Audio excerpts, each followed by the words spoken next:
Hello students, good morning. मैं आज आपके लिए लेके आया हूँ गांधी जयंती पे गांधी जी के बारे में कुछ इम्पोर्टेंट जो उनसे रिलेटेड आपके एक तरह से बोल लीजिए निबंध है, ठीक है। और इस आर्टिकल में आप यहाँ ये देखोगे कि किस तरह से गांधी जी जो है हमारे देश के लिए क्या किए, उनके बारे में हर वो छोटे छोटे और बड़ी से बड़ी बातों को हम लोग जानने का प्रयास करेंगे। तो चलिए हम लोग यहाँ शुरू करते हैं। तो गांधी जी के बारे में, ठीक है। तो ऐसा है कि मोहनदास करमचंद गांधी, है ना, मोहनदास करमचंद गांधी, जिनका महात्मा गांधी हम लोग कहते हैं, एक ऐसा नाम जिन्हें बच्चा बच्चा जानता है। आज भारत के इतिहास में इनकी एक अहम भूमिका नजर आती है, ठीक ना। मीन्स अगर देखा जाए भारत का इतिहास, तो उसमें महात्मा गांधी एक ऐसे लीडर हैं जिनके बिना हम देश की आजादी के बारे में सोच भी नहीं सकते, ठीक है ना। अगर देखा जाए तो भारत जो आजाद हुआ है, तो इसमें महात्मा गांधी का बहुत ही अहम भूमिका रही है, जहां इन्होंने अपना जीवन देश व भारत की जनता के नाम कर दिया। आज की डेट में बहुत कम ऐसा व्यक्ति मिलेगा जो अपना जीवन जो है देश के लोगों के लिए समर्पित कर दे। यहाँ पे महात्मा गांधी ऐसे इंसान हैं जिन्होंने अपना पूरा जीवन लोगों के लिए समर्पित किया है। और इस तरह का व्यक्ति आज के डेट में मिल पाना, समझ लीजिए, एकदम नामुमकिन चीज है ना। मुमकिन है बट एकदम बहुत कम चांस है।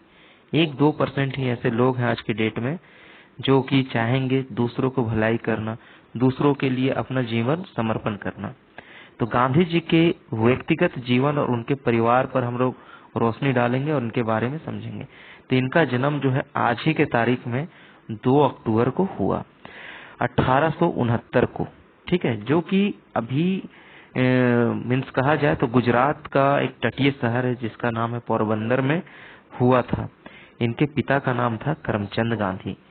और समझिए आपकी करमचंद गांधी एक ऐसे पिता हैं और गांधी जी के कारण ये जाने जाते हैं। मीन्स गांधी जी इतने महत्वपूर्ण कार्य किए हैं अपने जीवन में कि इनके कारण, गांधी जी के कारण, इनके पिता का भी नाम रोशन हुआ है।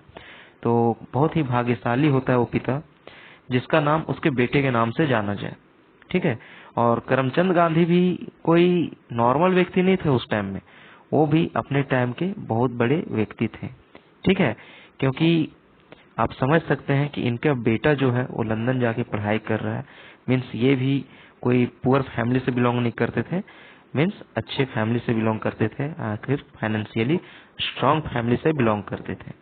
और माता का नाम था पुतली बाई, पुतली बाई माता जी का नाम था, ठीक है। स्वभाव से काफी आस्थावादी महिला थी ये।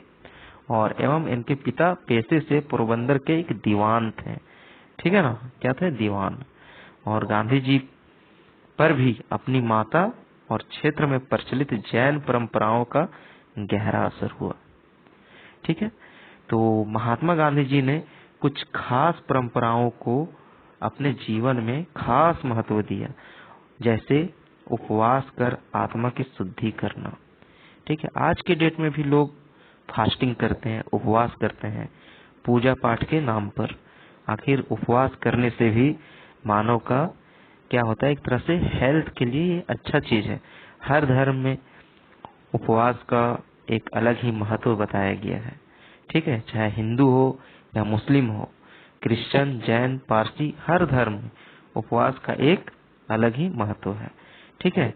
चलिए, मात्र 13 साल के ही थे महात्मा गांधी और इनका विवाह जो है कस्तूरबा गांधी से इनका विवाह हुआ, ठीक है। कस्तूरबा मीन्स गांधी जी के जो वाइफ थी, वाइफ, उनका नाम क्या है, कस्तूरबा गांधी। किनकी वाइफ है ये, गांधी जी की, गांधी जी की वाइफ का नाम कस्तूरबा गांधी, ठीक है। और इसी में हम लोग आगे बढ़ते हैं और देखते हैं, अगर महात्मा गांधी जी की शिक्षा की बात करें तो, ठीक है, किसी भी इंसान की प्रारंभिक शिक्षा उसके आसपास के माहौल व घर वालों से ही शुरुआत होती है, ये सही बात है।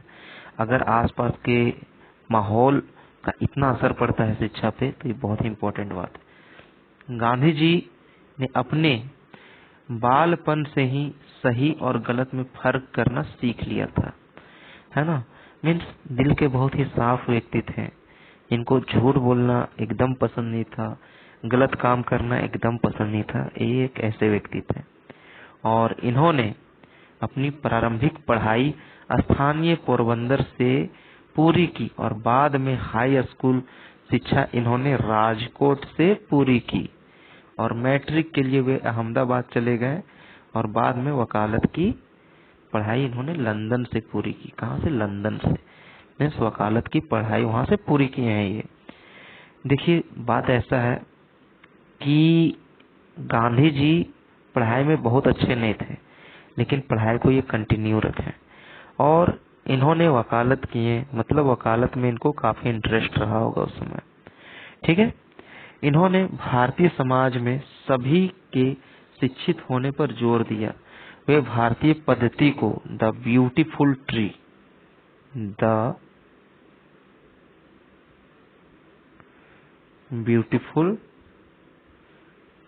है ना, द ब्यूटीफुल ट्री कहकर संबोधित किया था। किसको? भारतीय पद्धति को। एक बहुत ही अच्छा पेड़ है, ब्यूटीफुल, ठीक है। चलिए, इसी के साथ हम लोग आगे बढ़ते हैं और चीजों को समझते हैं। तो यहाँ पे आगे कुछ चीजें हैं गांधी जी से रिलेटेड, बहुत ही इम्पोर्टेंट। तो गांधी जी भारतीय शिक्षा पद्धति में निम्न बातों को स्तंभ के रूप में, स्तंभ मतलब समझ लीजिए कि एकदम स्ट्रांगली एग्री करते थे, इस चीज को होना ही चाहिए, एनी हाउ होना चाहिए। इस गांधी जी ये सब चीज को एग्री करते थे। सबसे पहला पॉइंट है, शिक्षा का माध्यम हमेशा छात्र की मातृभाषा पे ही होनी चाहिए। मातृभाषा, ये अभी नरेंद्र मोदी साहब भी ऐसा कहते हैं। हमारे देश के जो वर्तमान प्रधानमंत्री हैं, वो भी कहते हैं कि जो भी स्टूडेंट्स हैं उनका जो स्टडी होना चाहिए वो कैसा होना चाहिए?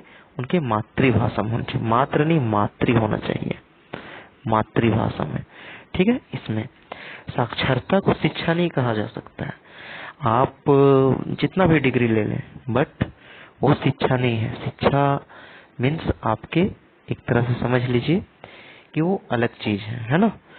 बोलता है कि इंसान बहुत पढ़ लिया है, बट क्या वो सही में अंदर से बहुत पढ़ा है या तो सिर्फ किताब में पढ़ा है ना। मीन्स उनका जो है रिप्रेजेंटेशन जो है किसी भी इंसान का, वो बहुत जरूरी होता है, ठीक है ना।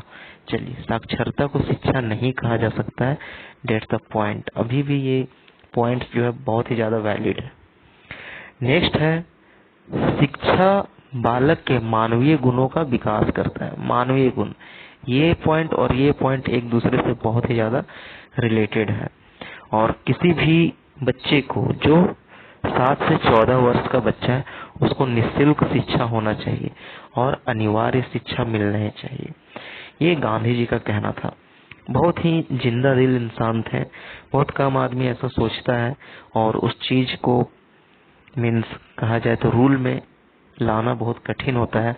और ये एक ऐसे व्यक्ति थे महात्मा गांधी, जो इन सब बातों को समझते थे और चाहते थे कि देश का तरक्की करना है तो शिक्षा बहुत ही जरूरी है, बहुत ही महत्वपूर्ण है।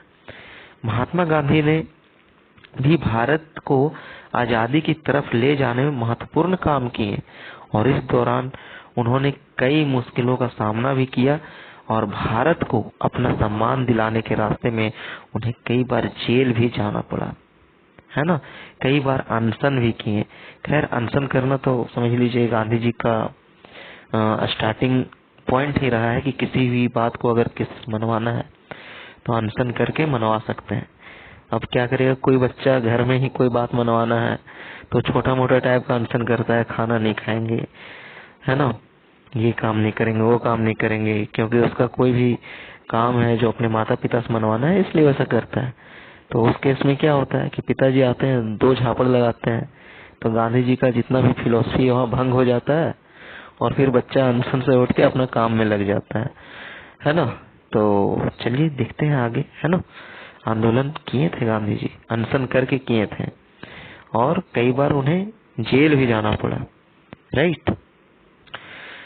आगे यहाँ देखा जाए तो महात्मा गांधी जी के द्वारा कुछ महत्वपूर्ण आंदोलन चलाए गए और उनके बारे में हम लोग जानेंगे कि वे आंदोलन क्या थे और क्या था वो आंदोलन, कब चलाया गया। ठीक है, तो गांधी जी के द्वारा कुछ महत्वपूर्ण आंदोलन।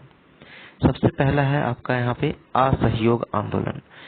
एक महात्मा गांधी के द्वारा इम्पोर्टेंट आंदोलन रहा है और ये 1920 से और 1922 तक चला। ये सितंबर 1920 से फरवरी 1922 तक चला और कांग्रेस के नेतृत्व में यह आंदोलन बहुत सफल रहा।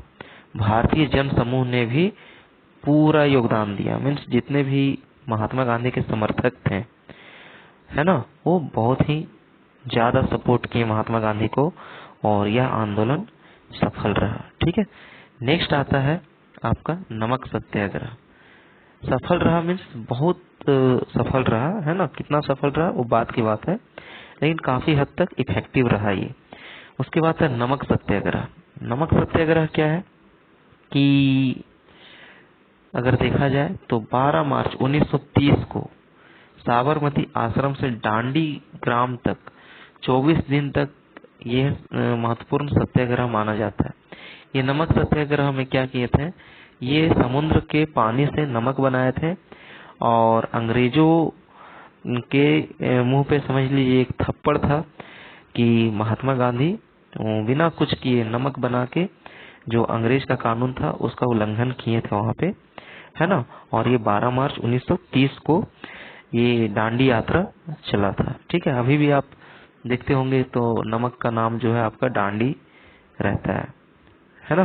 चलिए, नेक्स्ट है आपका दलित आंदोलन। ये 1932 में चलाया गया और अखिल भारतीय छुआछूत विरोधी लीग की स्थापना हुई और उन्होंने छुआछूत विरोधी आंदोलन की शुरुआत की और ये कब हुआ था, 8 मई 1933 को। ठीक है, ये भी एक तरह समझ लीजिए गांधी जी के नेतृत्व में ही यह आंदोलन हुआ था।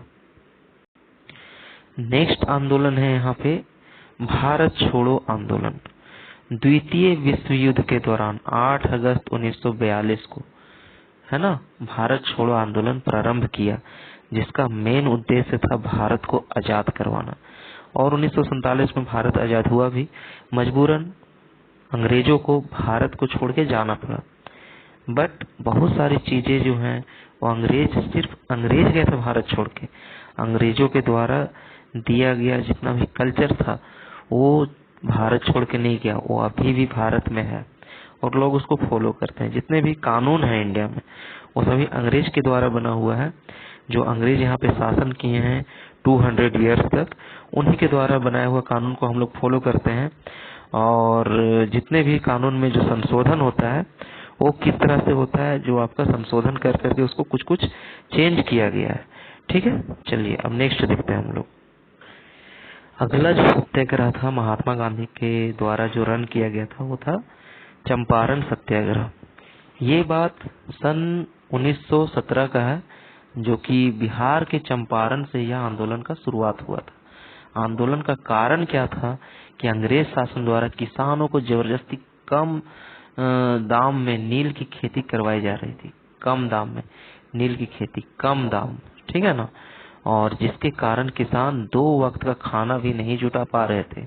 और इस आंदोलन की जीत गांधी जी के लिए राजनीतिक दृष्टि से बहुत ही महत्वपूर्ण था। समझ रहे हैं ये बात। ये गांधी जी का जो सबसे इम्पोर्टेंट उनका लाइफ का जो केस रहा है वो चंपारण सत्याग्रह के दौरान रहा है और वो जीते भी थे वहां पे, ठीक है ना, जो कि वहां के बिहार के किसान के लिए खड़े हुए थे। गांधी जी द्वारा किए गए कुछ ऐसे प्रयास से वे मोहनदास करमचंद गांधी से महात्मा गांधी कहे जाने लगे। महात्मा मीन्स एक अच्छे इंसान, साधु संत टाइप का इंसान महात्मा, है ना। जैसे गौतम बुद्ध को महात्मा बुद्ध भी कहा जाता है, उसी तरह से आपके गांधी को महात्मा गांधी कहा गया। गांधी जी को राष्ट्रपिता भी कहा जाता है। खैर, राष्ट्रपिता सुभाष चंद्र बोस कहते हैं, वो एक अलग बात थी, वो जब आपके Subhash Chandra Bose I think India से बाहर थे तो वहां से ये बात बोले थे, है ना। गांधी जी को राष्ट्रपिता कहे थे। राष्ट्रपिता, राष्ट्र मतलब कंट्री, फादर ऑफ नेशन, है ना। आई थिंक वो सिंगापुर में थे उस समय, वहां से कहे थे। सिंगापुर या बर्मा में होंगे। आप इसको कमेंट करके बताइएगा कहाँ से सुभाष चंद्र बोस महात्मा गांधी को राष्ट्रपिता कहे थे। ठीक है, लेकिन राष्ट्रपिता की उपाधि किसने प्रदान किया, इसका कोई सटीक उल्लेख ना होने के कारण, है ना, 1999 में गुजरात हाईकोर्ट द्वारा दिए गए आदेश में कहा गया कि अब से यही लिखा जाए कि रविंद्रनाथ टैगोर ने पहली बार, है ना, पहली बार गांधी जी को फादर ऑफ नेशन कहा गया, कहे father of nation Rabindranath Tagore कहे। बट बहुत सारा थ्योरी है ये कि सुभाष जी कहे थे फादर, राष्ट्रपिता इनको, है ना। चलिए नेक्स्ट है, और अंत में क्या है कि 30 जनवरी 1948 को, बहुत इंपॉर्टेंट डेट है, आपको ध्यान रखना है। शाम बिड़ला भवन दिल्ली में गांधी जी की हत्या जो है वो नाथूराम गोडसे कर दिए थे। ठीक है, क्या गोली मारकर हत्या कर दिए थे, समझ रहे बात को। नाथूराम गोडसे 30 जनवरी जब प्रेयर का टाइम था, जो वहाँ बिड़ला हाउस से आप महात्मा गांधी निकल रहे थे, तब उनका हत्या कर दिया गया। एक मैं सेपरेट वीडियो बना दूंगा कि नाथूराम गोडसे ने गांधी की हत्या क्यों की। ठीक है, और वो सारा जो चीज रहेगा, जितना भी कंटेंट रहेगा उसमें, वो आपका एक बुक है वाई आई एसनेट गांधी, मैंने गांधी को क्यों मारा, ये नाथूराम गोडसे के द्वारा लिखा हुआ एक बुक है। सारा कंटेंट मैं वहां से बताऊंगा कि आखिर क्या ऐसा वजह था कि नाथूराम गोडसे को मजबूरी में, या तो कहें या तो एक प्राउड फीलिंग के साथ वो गांधी जी का हत्या कर दिए थे। खैर जो भी था, गांधी जी का हत्या करना सही नहीं था। ये देश के लिए बहुत ही महत्वपूर्ण व्यक्ति थे। हर चीज का समाधान किसी का मौत से नहीं होता है, इस चीज को आप समझिए एक बात, है ना। अगर कोई भी इंसान कुछ गलती करता है तो उसको पश्चाताप होना बहुत जरूरी है। और आखिर में ये पूरा स्टोरी जो हम लोग देखे हैं उसका कंक्लूजन पर आते हैं कि आखिर क्या कंक्लूजन है। अगर हम लोग यहाँ निष्कर्ष का बात करें कि क्या कंक्लूजन है, तो साफ शब्दों में कहा जाए तो गांधी जी भारत की आजादी के लिए एक मजबूत आधार स्तंभ बने रहे। पूरा लाइफ जो है वो देश का आजादी के लिए, भारत को आजाद कराना, भारत के लोगों के लिए खड़ा रहना है। जो भी हो सके वो हमें इंडिया के लिए करना है, भारत के लिए करना है। और आज हम लोग किस लिए लड़ रहे हैं कि भारत कहना है या इंडिया कहना है। देखिए, इंडिया और भारत एक ही चीज है। इस चक्कर में हम लोग को नहीं पड़ना है कि भारत है या इंडिया, रहना तो वही है ना। भारत का मानचित्र चेंज हो जाएगा क्या, आप भारत बोलिए इंडिया बोलिए, है तो वही चीज, है ना। तो इस चीज को समझिए, समझ रहे बात को आप, मैं क्या कहना चाह रहा हूँ, है ना। भारत डेट इज इंडिया या इंडिया डेट इज भारत, एक ही बात है, थोड़ा मिलता जुलता है। एक शब्द में इंडिया को प्रायोरिटी दिया जा रहा है, दूसरे जो सेंटेंस है उसमें भारत को प्रायोरिटी दिया जा रहा है, बट है दोनों तो एक ही चीज। और इन्होंने कई आंदोलन किए जिसमें भारत के लोगों ने गांधी जी का पूरा साथ दिया, बढ़ चढ़ कर साथ दिए, ठीक है। और इन्होंने हमेशा अहिंसा रूपी आंदोलन किए। ऐसा नहीं है कि मार काट टाइप का कि नहीं होगा तो हम ये कर देंगे, आग लगा देंगे, कुछ नहीं, हमेशा शांति भाव में आंदोलन किए, तभी तो इनको महात्मा कहा गया। तो इसी के साथ हम ये जो है आज का सेशन, आज का वीडियो खत्म करते हैं और मिलते हैं नेक्स्ट वीडियो में। आपको वीडियो अच्छा लगा हो तो कमेंट करके जरूर बताएं, है ना। वीडियो को शेयर करें अपने फ्रेंड्स के साथ में, अपने फैमिली के साथ में, ताकि उनको भी गांधी जी के बारे में जो इम्पोर्टेंट चीजें हैं वो पता चल सके कि गांधी जी कैसे महान थे, क्यों महान थे। गांधी मीन्स समझ लीजिए तो एक अलग ही रिवोल्यूशन है गांधी, है ना। तो मिलते हैं नेक्स्ट वीडियो में, तब तक के लिए धन्यवाद। और आज गांधी जयंती है, तो मेरे तरफ से गांधी जी को हैप्पी बर्थडे। जय हिंद, जय भारत।